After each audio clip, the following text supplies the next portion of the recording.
Good morning. You are watching DeProgram with Ted Rall and Jamarl Thomas. It is Monday, May 11th, 2026. Jamarl is wrapping up his own private show over with his guest, Mark Sloboda, who I miss talking to, and we should probably get on at some point. But Mark has a way of, just going and going and going. He's like the Energizer Bunny of post-Soviet political analysis and military analysis. So I can see how that could easily happen. Thanks everyone for joining us. Please like, follow, and share the show. We really appreciate you joining us. And of course, we really appreciate your support.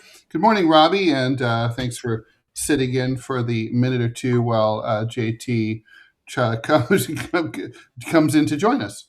Yeah, hey, no, it's all good. I'm happy to do it, and I'm just over here just watching. And one thing I'll say about Mark, I don't mind that the man likes to talk a lot, and here's why: it's because more often than not, the man gets it right. There's a lot of your talking heads, there's a lot of your analysts who are there online, and they are really good at bloviating and selling you a yarn. But they are consistently wrong. Mark Sloboda is consistently right. And that's one of the things I really love about that guy. Although my experience has been, Robbie, that the more right you are, the less likely you are to be invited as a guest on mainstream media. It just doesn't happen. There's JT. Let's add What's happening, guys? Good morning, JT. Speaking of Mark Sloboda. Yeah, we were explaining that situation to anyone who's watching who may not be aware of Mark's proclivity for the gift of gab. Yes, I don't like to. I hate stepping in, being like, "Hey, wait, I have to." I hate doing that. I try to ask the question in a way that gives me enough time to pretty much end it. And sometimes when a person is talking, they end up on another point that is important. Like Mark was talking about the wars and how people are agitating for Russia. That there are a lot of people who are pushing Russia hard, saying, "Dude, why is this taking so long? Why aren't you finished? And why don't you drop in a regiment to go in Kiev and get this over with?" And he was pointing out how war has changed. It's kind of like in the Second World War when the French were doing cavalry charges, they would get crushed. They would just get swamped out by machine guns. And it took a while to say, "Hey, our military doctrine no longer works." And that's the point he's trying to make. Like superpowers, quote unquote. A superpower couldn't take on a regional power like Iran, or the very least couldn't necessarily win that war. And so what's the expectation of Russia going to Ukraine when all of Europe and the US is effectively helping? And that war has changed. You're now in a fishbowl. So it's not like Barbarossa, where a million Germans line up and they could just invade. That million Germans would get crushed because there's 24-hour footage of the line of contact and 24-hour footage of the battlefield with munitions that could pretty much hit at any point, including drones. And his point was they're penny packets in the way that they effectively invade and build up. But the AI has taken a huge role in that, whether in Israel's murder of Gaza, where they were using AI in order to make determinations in regards to targeting to be more efficient at killing, or on the battlefield, we have flying killer robots that are just looking at the battlefield and now can discern that's an airplane of another country. I need to blow that airplane up with a drone. Or these are people who are on the ground and they're correlating or coming together. We need to blow up that particular location. And you can hit it anywhere on the battlefield. Now, he moved into the AI conversation as he was having a conversation about the war. It's just, I'm sorry. I will do better. You're very, no, look, they're hard. I am like, Yeah, look, there's certain guests.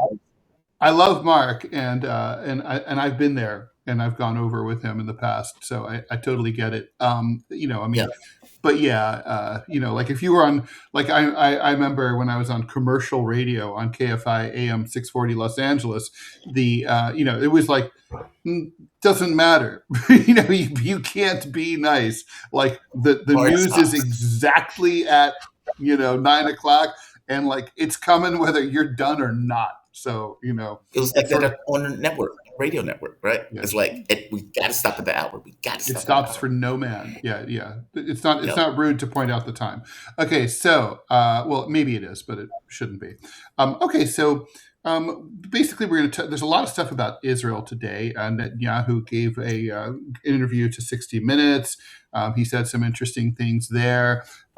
Human Rights Monitor, Euromed Human Rights Monitor, based in Geneva, issued a report that says Israel employs systemic sexual violence in its jails and prisons that are holding Palestinians. 6 people have been found dead, probably migrants, inside a freight train cargo boxcar in Laredo, Texas, right on the border with Mexico. Last but not least, Josh Gottheimer, he's a New Jersey Democrat in the U.S. Congress, is arguing something I wanted to talk to you about. I mean, you and I have heard this, but basically that the left, that Democrats always point out when Republicans or when the right is anti-Semitic, but they give the left a pass, in particularly when it comes to criticism of Israel. And look, I have largely dismissed this critique for a long time. I don't think it's valid. I don't want to give it a lot of time. But I think from time to time, it's always good to check in with your adversaries and criticisms like this to see, okay, well, wait a minute. I don't want to have an assumption and just sort of be like, this is the way it is. Israel is genocidal. The end. I'm not, they deserve all criticism they have coming. When someone makes this kind of discussion and they do it in a reasonable tone, like this guy did, I think it's worth checking in with, just sort of well, wait a minute here. Let's go through his critique. And so I thought that was worth checking into. So anyway, what do you want to talk about? Let's start there. Okay. Let's start right. there. You have me hello. Look, if obviously the anti-Semitism thing has been used as a way of trying to stem and inhibit critique of a genocidal state. Meaning these guys are murdering people en masse. And Netanyahu and many of them will come out and say, we are a Jewish state. We are doing this for the Israelis, but basically we are a Jewish state that is effectively doing this, meaning this genocide is committing in the name of Jews. I didn't say that. He's saying that. That's not me doing it, right? And so when people criticize Israel and Israel claims they're a Jewish state, obviously there will be people who would take that to excess. When I talk about it, I talked about it from the context of a state, and I talk about it from the point of view of Israelis, because I'm trying to point out that it is a state that is doing it. It's not about their religion. Yes, religion might be used as a stalking horse in this, but this is about a genocidal state that is carrying out the murders. And I could criticize that state like I could criticize any state that is carrying out large-scale murders. If some people take it into excess, I get it. But the reality of it is they are the ones that are conflating Judaism and Zionism in the process of this large-scale execution. So I accept, right, that there may be people who are anti-Semitic on both sides of the fence and just in general. But that can't be used as a scapegoat to stop people from criticizing what is taking place in the context of what they are actually doing. And again, I want to point out that they are conflating Judaism and Zionism, not me. Well, they've been doing that in order to suppress criticism, right? I mean, most people on the left, the vast majority of us, we all agree that anti-Semitism is horrific and evil and completely to be 100% condemned. And so, therefore, if it follows that if you can get us to say that if you can conflate Zionism with Judaism, then logically, if you criticize Zionism, then you're anti-Semitic. The former head of the Anti-Defamation League of B'nai B'rith just died yesterday, Abe Foxman. As the New York Times called him, a warrior against anti-Semitism. He's been replaced by a far less intellectually honest man, let's put it that way. And one of the things that happened is that after October 7th, 2023, Hamas's raid into Israel proper from Gaza, the ADL changed the way that they calculate anti-Semitic incidents. They now include any incident that is criticism of Israel, an article, a protest, anything. So, of course, after October 7th, according to this metric, which is apples and oranges, anti-Semitic incidents spiked radically. If you change the counting Right. methodology, you're going to get different results, and that's what happened here. Now, that said, there probably would have been an increase in anti-Semitic incidents legitimately, like attacks or desecrations of Jewish cemeteries or synagogues and so on. But we don't, unfortunately, because the ADL changed their counting methodology, we don't know what those numbers actually look like, right? But anyway, Josh Gottheimer quotes the ADL, cites the ADL statistics. He says the too many Democrats are noticeably and shamefully silent when anti-Semitism comes from the far left, at a moment when the ADL is reporting a surge of anti-Semitic incidents in the past 3 years. So it's like you kind of lose me there. But then he gets into this criticism of Hassan Piker, who, full disclosure, I don't watch. He referred to Orthodox Jews as inbred and said America deserved 9/11. I think there's those are not like completely impossible statements to defend. He said that Hamas, a designated terrorist organization, is 1,000 times better than Israel, which he called a fascist settler colonial apartheid state. It I is. think it is. Yeah, and so anyway, he goes on and on. He says that. So then he said that there's is this the new standard for supporting military aid and arms sales? Do Democratic members of Congress also believe we should block weapons sales to Saudi Arabia, Egypt, and Turkey, given the history of human rights abuses in those countries? Well, I would have no problem with that. But but then it says the Democratic. This is the part I really wanted to get to, JT. The Democratic condemnation piled on Israel is overwhelming in comparison to other allies. It's also louder than Democrats' condemnation of Iran's regime for the slaughter of thousands of Iranians in December and January. Israel has been decried by some leading Democrats as an apartheid state, but I haven't heard any of them claim apartheid when it comes to how women and LGBTQ people are treated across the Middle East. There's so much to peel apart in that paragraph. So much, right? So first of all, of course, we criticize Israel more than other allies because Israel receives more funding from the United States than any other U.S. ally, right? So whatever they're doing, we are financing, we're backing, we're more complicit than we are with, say, whatever Pakistan is doing wrong or Saudi Arabia is doing wrong. So that's part of it. Then it says, the thousands of Iranians killed in December and January. We have no reliable statistics for the number of Iranians that were killed, and there's been so many lies told about it. We know some died. The Iranian government has acknowledged that. The numbers are, one is too many, one is heinous. But let's just stipulate for the sake of argument. I'm sorry, please. But Iran is not our ally. Okay, so what Iran does is not really our business in the same way that what Israel does. And it's also like very different, morally for a regime to gun down protesters. So we're talking about like a Tiananmen Square type situation, or where it's basically where it views itself as defending itself from protesters and internal agitators.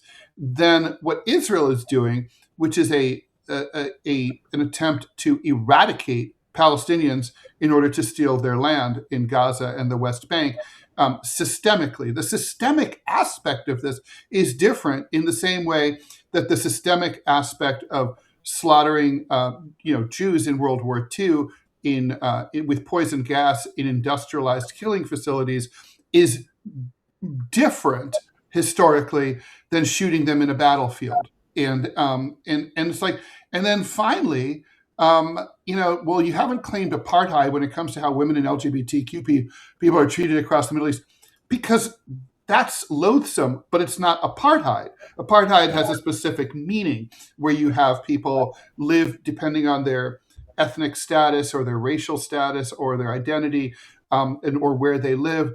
They receive different treatment at the hands of the government. For example, in the West Bank, if you are Jewish and Israeli and you commit the same exact murder as a Palestinian commits, the Jew will not be subject to the death penalty, but now under the new law, the Palestinian committing the same exact act will be hung to death. I mean, that's apartheid. Discrimination based on homophobia, transphobia, and so on are horrible, but it's not apartheid. So I don't know. It's like, is it me, or do people just think words don't mean anything anymore? I think they think words don't mean anything anymore. People are bad actors in the arguments they effectively make. This is a horrible argument. I mean, look, it is loathsome to treat somebody differently because of their sexuality or because of, other factors. Of course. But that is different than creating, like I say, a regime in South Africa or a regime in Israel where people are materially different and it's second-class citizens. And let's be honest, murdered or beaten because of it. Like, I mean, the reality of it is they raped a man in prison with 60% of the population saying it was okay for them to do so. And for a huge number of people to raid the military base in order to break those people out of jail after doing so on TV. Like, this is outrageous, right? But this is what you get in West Bank, where there's a clear disparity between how Palestinians are treated and how Israelis are treated. And you have mobs and gangs that consistently work with the military to steal land, beat people, and kill people. I've spoken to people in the region who were beaten the day before the interview. Like, meaning this is the conditions to which these guys exist in as a norm, with military force backing pogroms in with the West Bank or easing the Gothification of Lebanon. And let's also be clear, many of the people that were killed in those protests, the Israelis admit to putting those people up to the protests, meaning a long-term operation in order to get people turned out, to give the impression to Donald Trump that, hey, there's huge internal division. You can knock over the government with a military strike. I mean, Trump kept saying, we're going to work with we're going to help the Iranians, etc. All of this stuff was planned. Trump came out complaining that the Kurds didn't give the weapons that they thought they were going to give for some kind of internal rebellion. So who actually are the people that were being killed in these protests in earnest? I hope you get my point, right? There's just internal dissent. There was this typical government plan of trying to create protests and using those protests as a justification to knock over a particular government, claiming that there's some kind of internal support. Same thing with Kiev in Ukraine, with the whole Maidan push. Same thing, Jesus Christ. It's a playbook at this point. They tried to do the same thing in Georgia. They tried to do the same, like you can go from country to country where they were using this thing of protests and using protests as a way, almost like an Arab Spring type deal. I think this argument is in bad faith. Do you think this argument is in bad faith? Because sometimes I can't tell. Sometimes I can't tell either, right? I mean, during the pro-Gaza demonstrations at Columbia University, which was the most high-profile encampments during that period, I snuck onto campus because I'm an alumni. So I have an alumni card, and I went in there and looked around, talked to some people, took some video, and in fact, I did a live cast on the old TMI show. It was actually, I think were we still on Sputnik? I don't even remember now. Anyway, point is, I did that. We were. Yeah, so I did that show from there. Anyway, I'm sorry if I've mentioned this before, but I don't think I have. So while I was there was this on College Walk. So the encampment was boring. Nothing was going on. People were just in their tents. The weather was a little bit overcast, and people were just sort of chilling. There was no chanting, no yelling, no one was carrying any signs. People were literally lying down and just relaxing. And this woman, obviously Jewish, in the arms of a rabbi, was sobbing uncontrollably in front of me. And she was like, how can they think these things? How can they feel this way? I don't understand. It's so horrible. And I was really confused because it was kind of like, I was like, am I watching like Buffet Froid, the French farce from the 80s where everything is opposite world? Because I'm looking Yeah. around like, what's she responding to? Like, literally nothing's going on. There's tents, there's some Palestinian flags. That's it. And even there were one of the rules that was posted at the entrance to the encampment said, "Do not engage with Zionists." In other words, they weren't looking for a fight, right? Like, if people come in here with an Israeli flag, we're not going to talk to them or yell, Okay. because that raises the temperature, right? We don't Right. want that.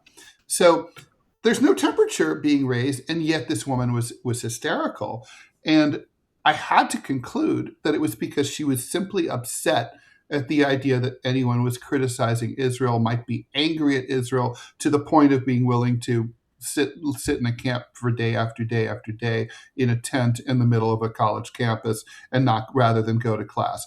I mean, it was a purely emotional response.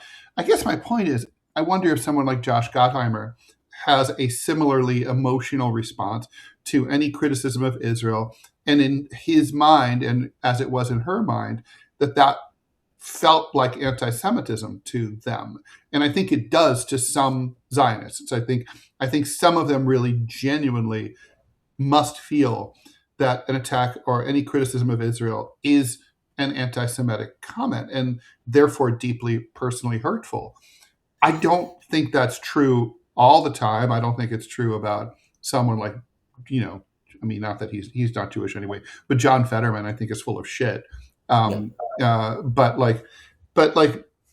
yeah, I mean, the current head of the ADL is full of shit. He knows better. He's too smart. He's not that emotional. I think, you know what I mean. I think there's a bell curve there. I think it's like, but it's worth checking in because, look, the last thing that anyone wants to do. Look, I'm going to read this comment because I think this is good. And F you so, thanks for the dollar. If you're on the side of Israel and imperialism, then you're not left. You're a vapid, worthless, virtue signaling liberal. And I agree with that. And I also think you can't be on the left and be anti-Semitic. So, Agreed. and that's why, anti-Semitism is an ideology of the far right. It's not. It doesn't go with being a leftist. Being a leftist means that we think everyone is human and must be treated accordingly. And that's just not, anti-Semitism is not part of that. But so that's why up until now, the conflation of anti-Semitism and anti-Zionism has been such an effective tool in the Zionist, in the Zionist propaganda wars. And I think it's worth engaging with, right? It's kind of like, we can just sort of, there's a lot of power to being saying, we're tired of your shit, shut the fuck up. Look, I'm down with that. But I also think on occasion we need to just take a beat and ask this question. I don't have an issue asking the question. Obviously, I'm not into the anti-Semitism thing. I think being racist or on any of this stuff is problematic, to put it mildly. And that's why I try to make a distinction between Jews as a group and Israelis as a group, because I don't think those things are equal to each other. No. There are plenty of Jews who were out there protesting. They were getting their ass kicked by the government for protesting what Israel is doing. Most of the Jewish students and faculty at Columbia, most of the students and faculty at Columbia who were expelled, suspended, or had their degrees stripped or were fired were Jewish. Yes. Basically, don't do this in our name. So I don't make this, I don't make this conflation between the two. There are obviously Jews who are out there like, this is outrageous what you guys are doing. We went through a genocide. Why are we doing this to somebody else? And basically having a genocide committee against us. And that's not a single percent, sort of like, oh, the weird Jews. This is a mainstream view among Jews. Yes. Yeah. Especially in America, right? Yeah. So yeah, I get it that you have some who make this conflation and then get out there and weep and everything else. I feel bad that woman is conflating these two things. I don't have an issue with this woman in general for who she is. I have an issue for what she supports. Those are two very different things, right? And people can make that distinction, even though I would like to point out that the state of Israel does not make that distinction. No. Meaning, if people go too far, on some level, the state has to accept blame for that, considering they call themselves a Jewish state that is in the process of committing a genocide, not to mention the rapes and everything else. And they're expanding So, the genocide into southern Lebanon now. yes, yeah, at Um, least they're trying to, but they're finding out that, as Mark pointed out, war has changed, and that Hezbollah and the drones are effectively taking the plug out of them in a let's way. hit some more comments. Manchild, thanks for the donation. Does Gottheimer really expect us to believe his outrage is principled, or is it just the script that comes with being AIPAC's $2 million human sock puppet? It's a little bit of both. Yeah, I I'm think with it's a little that. bit of both. Because the Um, reality of it is, whether he's making this argument in good faith or not, as you point out, there are people who hear this argument. And let's be very clear. I've had guests on my show who are Jewish, who was completely against what Israel was doing. oh, yeah. And they explained very clearly. They was like, look, when you are a child, you are inundated with this idea of the Holocaust, of genocide. They give you free trips to the concentration camp so you can see what took place.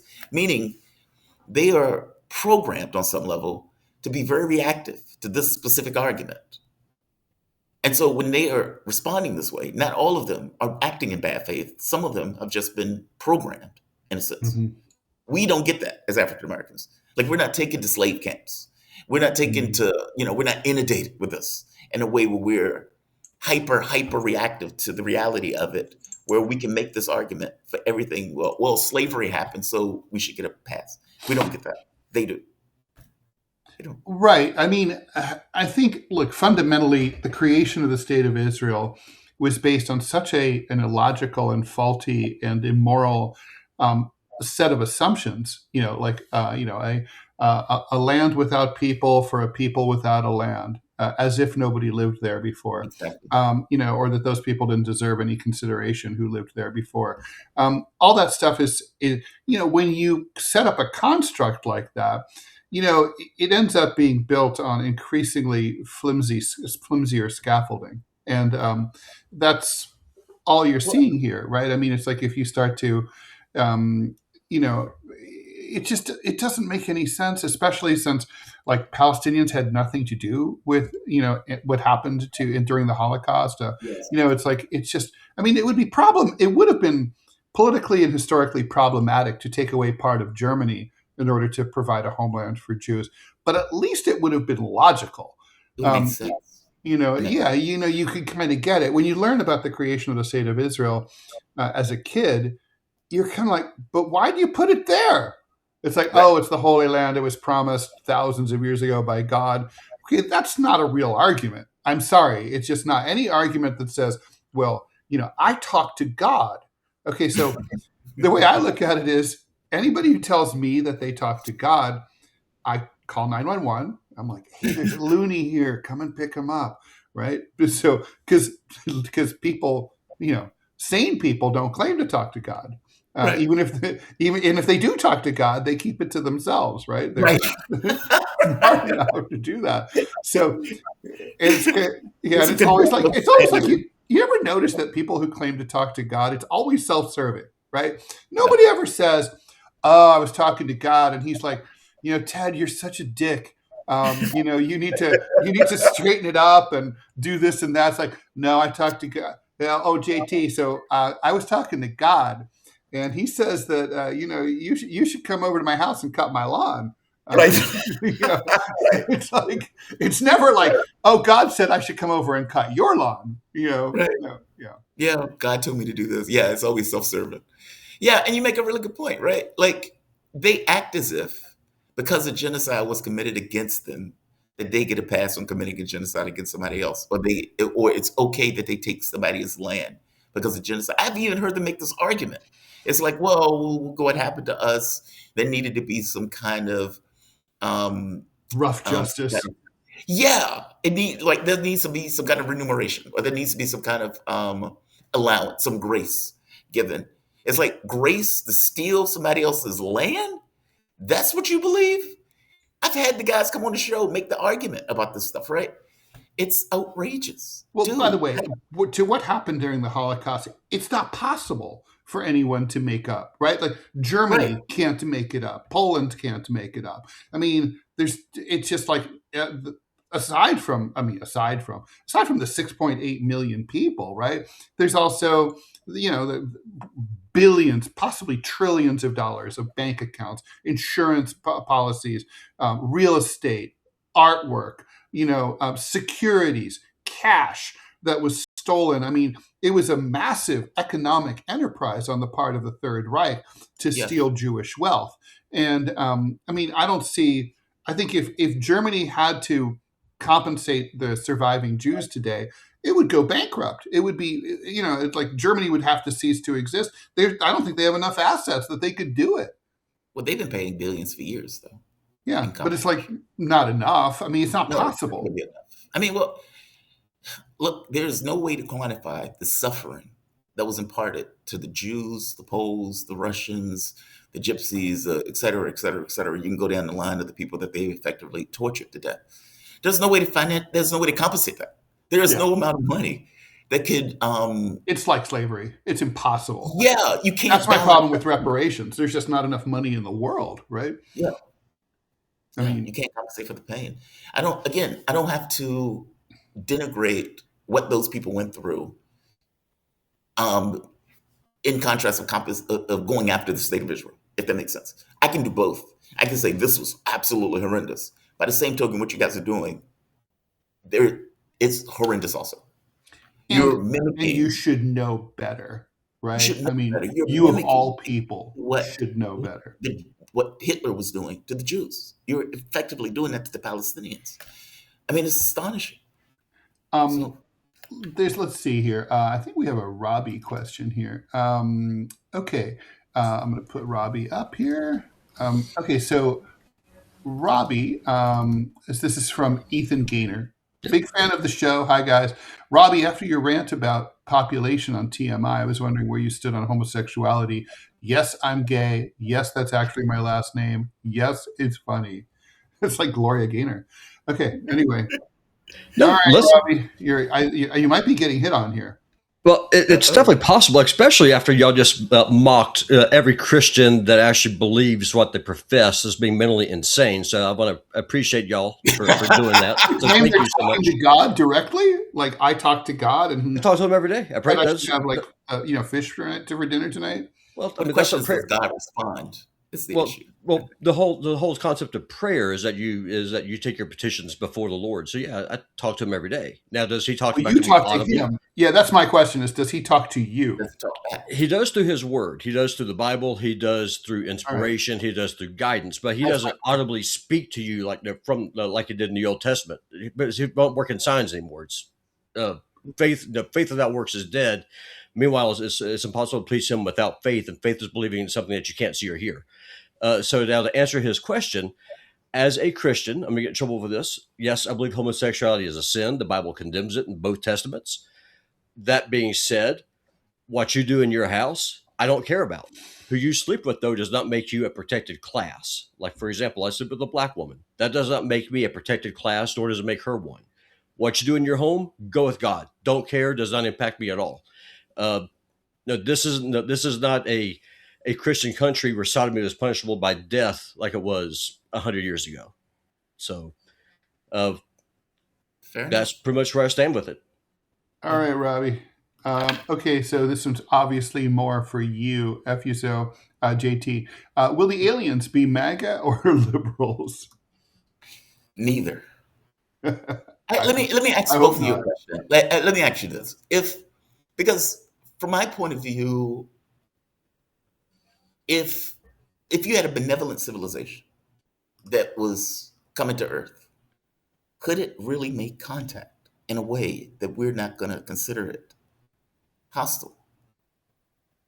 Like, meaning, if it was perfectly benevolent. That's like the day the Earth stood still question, right? Yeah, there's no way to do it. Like, meaning any interaction, especially from the standpoint of governments or something else, is going to be taken poorly. Out of an abundance of caution, you have to you have to assume the worst. Yeah, it's not like, hey, maybe they're just here to say hi. Maybe they're just here. They're just curious. I don't think it's. I think it's more extensive, to be honest. Like for example, when I had Lou Elizondo on the show, Lou Elizondo was the one that ran ATIP. How like he was talking about. I asked him. I was like, these are small craft that sometimes we're seeing. So how are they getting here?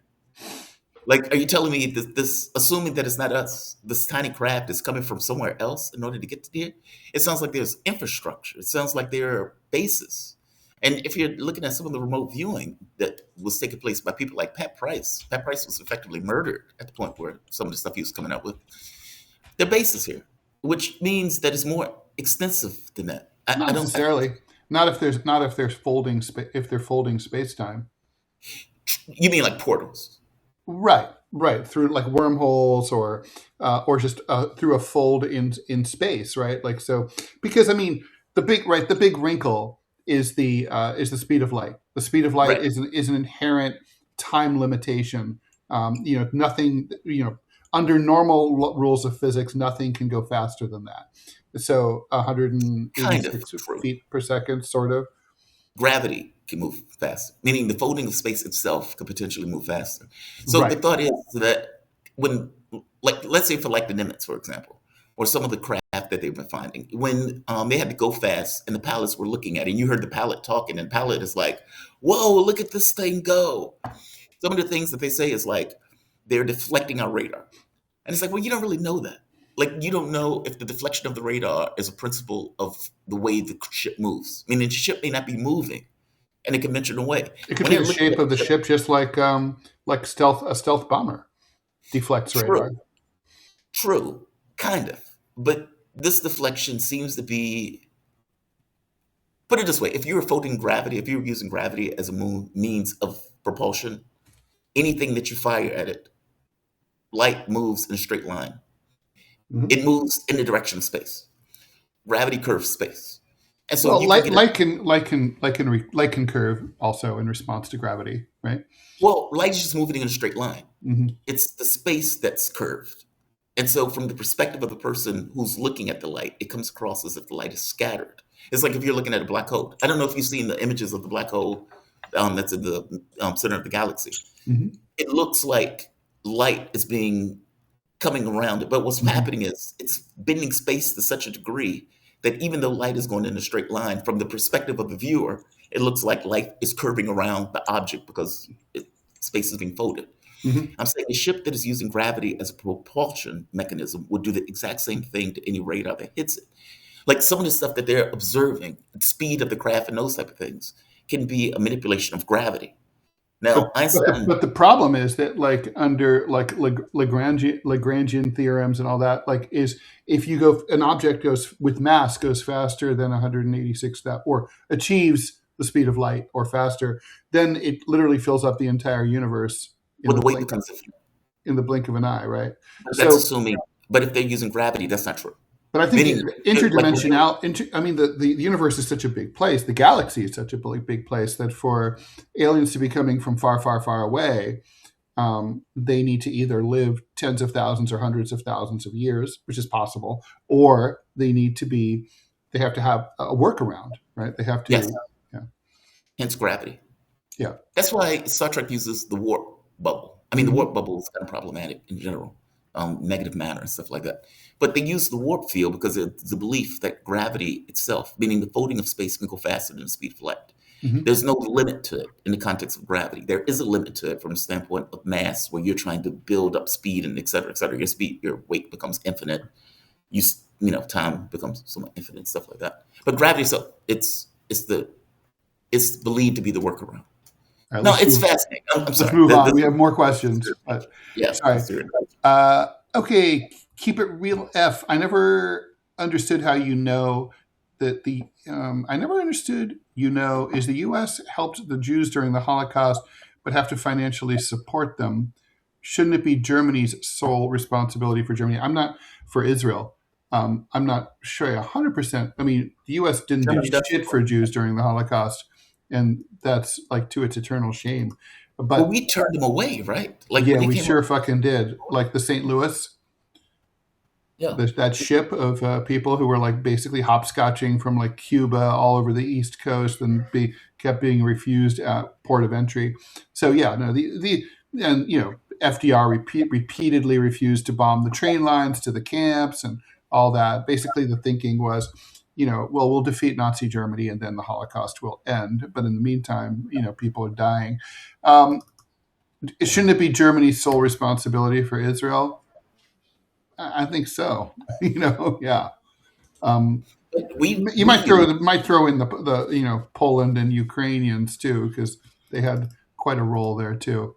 Yeah, bandit rights. I mean, but let's keep in mind though, we don't care about Israel proper. What we care about is using them as a tool for U.S. military conflict in the Middle East, where we don't have to entirely get involved in. I mean, Pathway to Persia, the document in and of itself, used Israel to go after Iran and basically blame Israel for it, saying we don't really have anything to do with the fact that Israel is going after Tehran. I mean, obviously, it doesn't work that way in practice, but. Here's a question I don't have a good answer to. Wednesday, thanks so much for the very generous donation, $10. Love your analysis. Off topic, what do you guys know about Eritrea and its dictator? I don't know, Dick.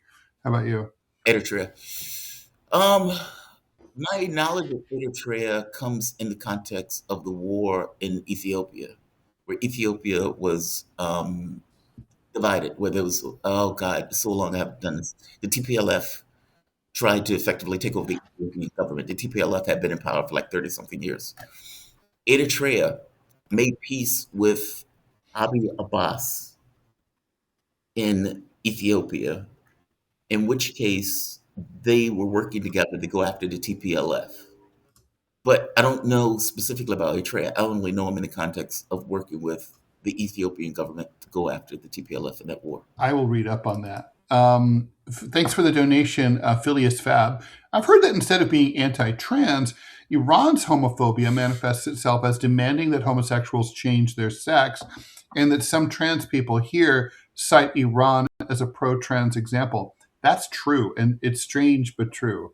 Iranians will say like, "Oh well, Ted, if you say that you're gay and you want to have sex with guys, actually you should become a girl. Then you'll be straight, and you'll be a trans woman, and you'll be a straight trans woman."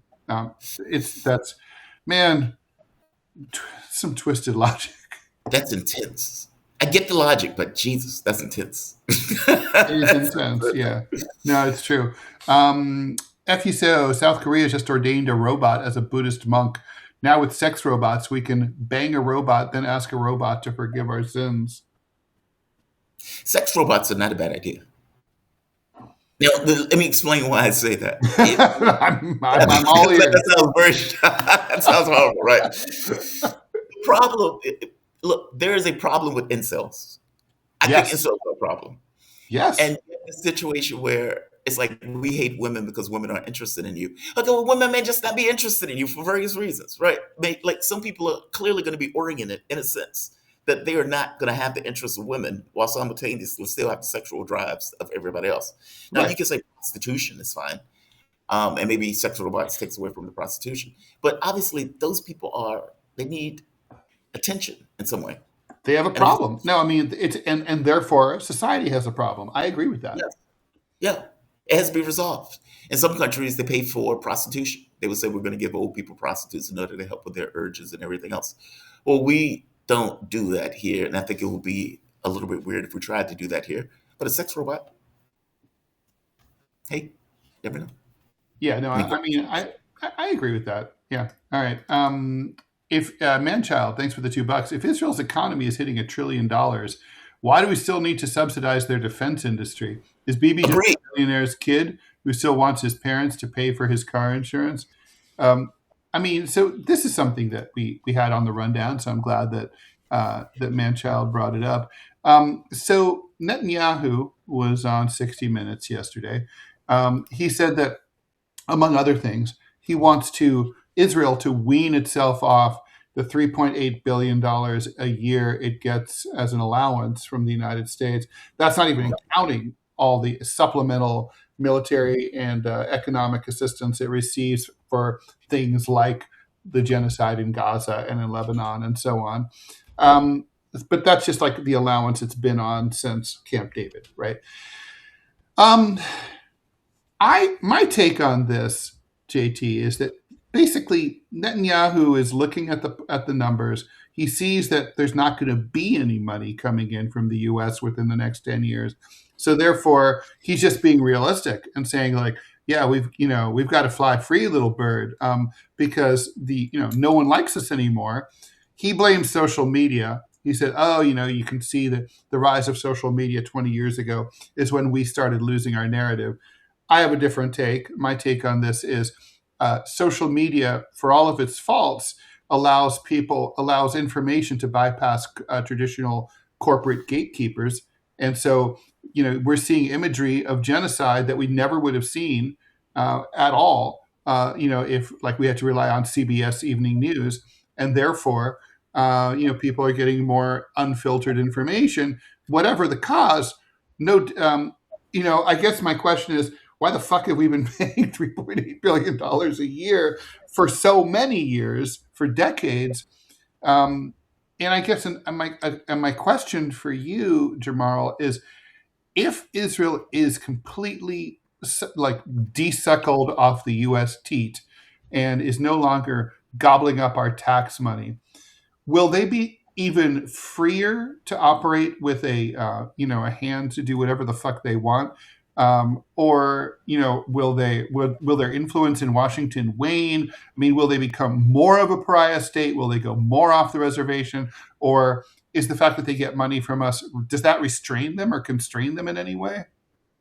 I think, okay, you make a really good point, and I agree with your point. I think from my point of view, that Israel is the United States dog in the region. They allow the U.S. influence in Middle Eastern affairs, and it breaks up this idea of a united Arab panacea of sorts in that particular region. The money that we effectively give them is to assist them in doing just that, meaning our work in that region. But let's be honest, Israel also has its own mind, meaning there are things that Israel may want to accomplish that the United States, let's say, they chafe at the yoke, or they chafe at the leash that the United States effectively has them on, quote unquote, has them on. And so if you think about it, yeah, if you were, see, this is problematic for Israel, though, in one sense. Yeah, you may want to be off the yoke of the U.S., meaning you may want to be able to do what you want to do in the region to create this greater Israel in a way that other U.S. presidents may have, let's say, not necessarily allowed. And it's clear that when the U.S. asserts itself and says, stop, currently with the political support, the support from the United Nations Security Council, or support like a veto in the United Nations, all of these things are beneficial to Israel. It goes beyond the money. If you think of the case that the United States was arguing, where it made the argument that Israel has the right to effectively commit a genocide, or if you think of U.S. policy, where the U.S. effectively lied under the Biden administration that Israel was starving people, which should have affected the way the United States engaged them, the U.S. just lied about it. So it goes beyond just the money, and it goes into this kind of political protection that Israel gets. Now, the catch becomes, I get that they may want to be, let's say, removed from this much U.S. influence. But I think they need to kind of reconcile the world that they would exist in without U.S. support, even beyond the money. Mm-hmm. It's not just the money, right? Like, meaning if you get a UN Security Council resolution going against Israel, where military influence is applied to the state of 8 million people, well, what does that look like? Even if you don't get the money, even if you have a military, that is problematic for you moving forward in the world without the U.S. backing you and without the U.S. support. So, yeah, I agree with you that they may chafe at that leash. They may not like that leash. They maybe want to be off that leash. I agree with you that they're looking at the U.S., let's say, the sentiment of the American public shift heavily in a direction against them. And permanently. But they need to reconcile what that world looks like without the U.S. support, regardless of what Netanyahu wants in the context of this greater Israel. Yeah. That's my thought. I think that's right. Let's talk about this report from Euromed Human Rights Monitor. And basically, it's confirming and documenting something that those of us who follow this story have known for a while, that basically Israel employs systematic sexual violence in its jails and prisons against both men and women. Yes. One of the most, Nicholas Kristof sort of details in today's New York Times some of the lowlights of this report. And to my mind, one of the worst ones is a victim of being sodomized by IDF troops in an Yeah. Israeli facility. At one point, they're just putting things up his rear end, and at one point, they all like kick off, and he smells cigarette smoke. He realized, oh, it's time for their cigarette break. It's so methodical that they like stop the torture. Like, oh, dudes, it's like it's There's our no government mandate break. We yeah. like we're not going to torture on the clock here, off the clock. It's that systemic, right? It's just sort of like time to make the donuts. Like it's not like bored soldiers at Abu Ghraib who have are poorly trained and don't know what the fuck they're doing and end up in a Stanford prison experiment kind of mentality. This is about people who it's just like, this is policy and this is what we do. This is time to make the donuts. Yeah, and every accusation is an admission. Like, God, man, I nearly got fired for this. Like this story is mind blowing to me. So when the New York Times was reporting, basically the New York Times came out with a story effectively saying we can't find the rapes, talking about what they called Hamas raping all of these women associated in the October 7th rape. And my thing was like, okay, but where are they? If indeed you're claiming this, because they were claiming that they were cutting the heads off of babies, that all of these women were Babies in the systemic. microwave. Yeah, all of this stuff. And my thing was like, okay, but where are the rapes? New York Times comes out with a story saying we can't find all of this, quote, systemic rapes that Israel is claiming happened to Hamas. And, it got to the point where when I ran the story, I was threatened with being fired. Basically saying, I don't care if the New York Times says it, that effectively everybody else is claiming it's true, so we pretend that it's true. And now you have finally the reality coming out of no, no, no. The systemic rapes are taking place in the Israeli prisons against Palestinian men and women. And again, I point to the case where they raped that guy on camera. As you point out, where the guy was bleeding internally and nearly died from his wounds. And the majority of Israeli society, when asked on the news, said that should be fair game. And they raided the prison to free the soldiers that committed the rapes. Like, it's not just a jail issue, it's a societal issue. And that stuff needs to be reconciled. I'm glad the New York Times finally observed reality, something that everybody knew was taking place, then that nobody would ultimately talk about. It's outrageous. It's outrageous. And it's a societal issue. It's not just an Israeli IDF issue. It's a societal issue where it's accepted by the And society. Josh Gottheimer would say, well, we're picking on the Israelis because rape happens in other countries. But when rape happens in other countries, they're not doing it with your tax dollars. Right. I mean, Right. the rapists are not paid by the U.S. government. And then that's systemic. Like, it's not like, I think your example is great. It's like, hey, we're raping this guy. We're calling trauma to this guy intestines where he's bleeding to death, but it's a cigarette break. So we got to head out and we'll be back in 30 minutes. Yeah, don't go away. Be right Yeah. back. Yeah, we'll be back. Just later. We'll be back. Yeah. That's outrageous. Like, it's one, look, Yeah. man, I accept bad apples. This is not a bad apple. This is policy. There's a difference. Yeah. So one more last question about this topic. I want to talk about Laredo. So Anna. So Satan Netanyahu wants to remove U.S. influence, but how do we remove Israel's influence from the U.S.? Well, it's like saying, how do you get money out of politics, right?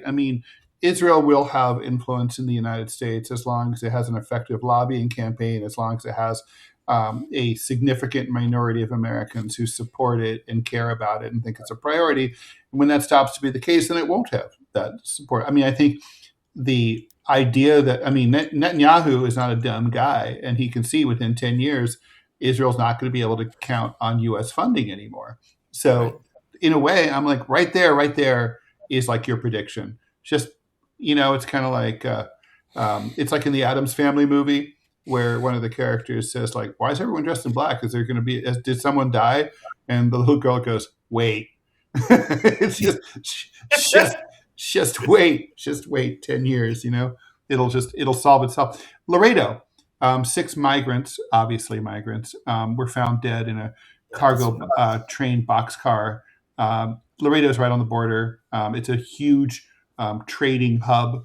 62% of Texas's land port trade goes through Laredo.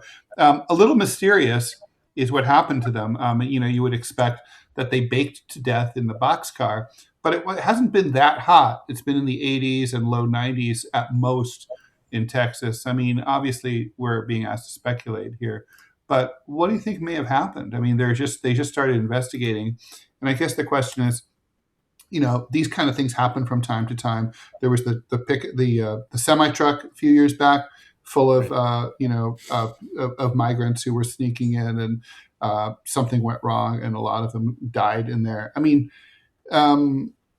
thoughts?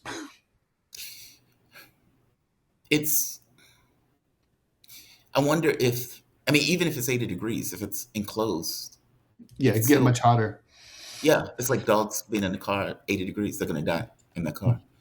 And people may also, I don't know if they were trapped in it at that point. I think this does say something about our immigration system and people willing to take risks to get here. Coyotes, that's the other thing, right? There were people who effectively make money from putting people in these circumstances to try to get them into the United States undercover. Mm-hmm. Yeah, I don't know, it's sad. We have a screwed up immigration system in general. Yeah, it's sad. I don't know another word to say about it. I don't want anybody losing their life trying to have a better life. Yeah, no, of course. I guess one would hope that maybe it's possible for. I think this was Union Pacific Railroad. Maybe there's ways to sort of be more proactive in terms of searching the trains to make sure this sort of thing isn't happening for the train company's own good. We're gonna have a Q&A show, at 12 noon Eastern time. So, guys, if you have questions for Robbie, myself, JT, any or all of us, you have comments, anything you want to say. This is a free fire zone, unless something major breaks between now and 12 noon and 2 hours from now. It'll be basically anything you guys want to talk about. So do tune in here at 12 noon, and we will enjoy that, and we'll enjoy seeing you. Thanks for your support. I'm going to see if I can hit this button over here I'm going to put Robbie in here and just see if you guys, in case I go away, you guys close out the show. I'm still trying to figure out this transition here. So here we go. No worries. Go ahead. Look, you guys are listening to DeProgram. Ted Rall, Jamarl Thomas, Robbie. I need to get your last name, Robbie, because for some reason I feel weird talking to Robbie West. West, like the direction. WEST. Oh, West. Robbie West. Okay. Ted Rall, Jamarl Thomas, Robbie West. Yeah. No, I do need to update. I do need to work on my dress code because you're fine. I look like a cheap pimp from Little Rock, and you're over here you're looking like a stylish businessman from New Orleans, and it's just I got to step up my game. New Orleans. Well, I appreciate that. Somebody say he looks like he plays jazz or something like that. Yeah, it's like, look, at least go upgrade to the darker T-shirt. A dark, I know, right? It's like classy yourself up a little bit. Yeah. The white T-shirt is definitely like an undershirt. The colored shirt is like, you can just wear that, Robbie, I appreciate you. Ted, why are you so racist against white T-shirts? Well, you should you should commit fully to the look, Robbie. Just get like a wife beater. Oh, I've thought about it, but my wife, she actually banned those. She's like, you're already redneck enough. She did? Oh, 100%. She's like, Oh, she said, she's like, that's she's too like, redneck. She was like, no, that's no. way She's like, too. Robbie, listen, I will eat squirrels. I will eat whatever it is you bring home from the woods. But the wife beater, that's just that sure is a bridge too far. Wait, I'm you not have able. fed your wife squirrels? Oh God, yes. You know what's funny? There's a show on what is it called? What is it called? Bootleggers. I think it's Bootleggers. I think it's Bootleggers or something like that. That comes on Discovery, and the guy is always without a shirt on. Is always wearing a white beater. My mom one day was like, "Why is that guy always in a white beater? It could be like 20 degrees outside. He's wearing a white beater." It is hilarious. No, Absolutely hilarious. I mean, let me tell you how crazy this. No, well, we are, but and then we'll go Yeah, away very because, quickly, and then I'm hitting the button. Yeah. So here, Ted, you've been here at our house. Uh-huh. For those of you who do not know, my wife has a Black Lives Matter flag, and I got a Confederate battle flag right there next to each other, right there on the wall. I mean, if you want to know the poster child of what a interracial family looks like, which race is the biggest joke in the world, come to my house. I'll feed you possum, and we'll just have a good time. Okay. I'll eat that possum. that is some strange American shit. It better be Okay. Bye, everyone. Baked, fried, grilled, it don't matter. Stay tuned to TMI Show with me and Manila Chan, except it'll be Robbie Westphal again for Manila Chan. That's coming up right now. Thanks, JT. See you at 12 noon Eastern time for the Q&A. Bye. Have a good one, guys. Be safe.